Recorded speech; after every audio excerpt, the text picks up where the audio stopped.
எங்கள் வீட்டு செடியில் புதுசாக ஒரு ரோஜா பூத்திருக்கு. நான் சொன்னதை கவனிச்சு கேட்டிங்களா? எங்கள் வீட்டு செடியில் புதுசாக ஒரு ரோஜா பூத்திருக்கிறது. செடி பழசு தான், தொட்டி பழசு தான், ஆனால் பூ மாத்திரம் புதுசு அப்படின்னு சொன்னதை நீங்கள் கவனிச்சிருப்பீங்க. இன்றைக்கி கூட உங்கள் வாழ்க்கையில் ஒரு சில விஷயங்கள் மாறாமல் அப்படியே இருக்கலாம். அதே பிரச்சனை, அதே போராட்டம், அதே துக்கம், அதே கண்ணீர், எந்த ஒரு மாற்றமும் இல்லை அப்படின்னு நீங்கள் நினைக்கலாம். ஆனால் அதே சூழ்நிலையிலேருந்து புதுசாக ஒரு ரோஜா மாதிரி புதிய காரியங்கள் நடக்கிறதுக்கு நிறைய வாய்ப்புகள் இருக்குங்க. உங்கள் வாழ்க்கையில் கூட மாற்றங்களே இல்லை அப்படின்னு சொல்லி நினச்சி கவலைப்பட்டு இனிமே மாற்றமே வராது, இனிமே எதுவுமே மாறாது அப்படிங்கிற கன்க்ளூஷனுக்கு மாத்திரம் வந்துடாதீங்க.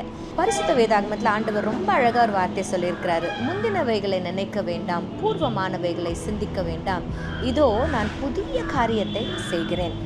ஆமாங்க, ஆண்டவர் இன்றைக்கு உங்கள் வாழ்க்கையில் புதிய காரியத்தை செய்கிறதுக்கு அவர் ரெடியாக இருக்கிறார். It may be a new start, a new happiness, a new peace. நீங்கள் எதிர்பார்க்காத காரியங்களாக இருக்கலாம். எல்லாமே பழசாக இருக்குது, மாற்றங்களே இல்லாமல் என் லைஃப் இருக்குது அப்படின்னு தோய்ந்து போயிடாதீங்க, சோர்ந்து போகாதீங்க. அதிலிருந்து கூட புதுசாக ஒரு காரியத்தை ஆண்டவர் காண செய்வார். Have a nice day. God bless you.